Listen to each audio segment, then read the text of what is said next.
Yeah, thank you, Taj, Reena, then Noor, and Disha. Pretty much you have given us the insight about what is the openings currently we have. In future, we anticipate openings in medical billing. There'll be huge billings. Then we'll anticipate openings in a lot of in the AI market. That is the dot AI, that artificial intelligence.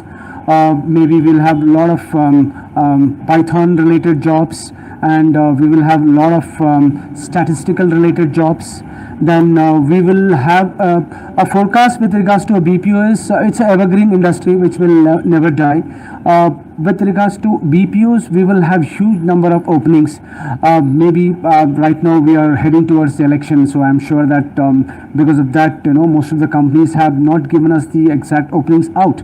So as the election is over, maybe we will start having pouring in with the lot of openings, whether it can be Tech Mahindra or it can be Accenture or maybe Infosys or maybe many other companies who are waiting. Because when I spoke to these HRs, they have told us that we are waiting for the openings to be released, or maybe there are a lot of openings in hand, but maybe it's one of the reasons that I presume it maybe might not be right.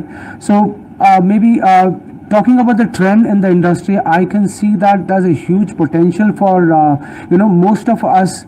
If we join the industry now, down the line after 5 or 6 years, I'm sure that there's a huge potential with all of us, which we can take it and which we can as well as give it. The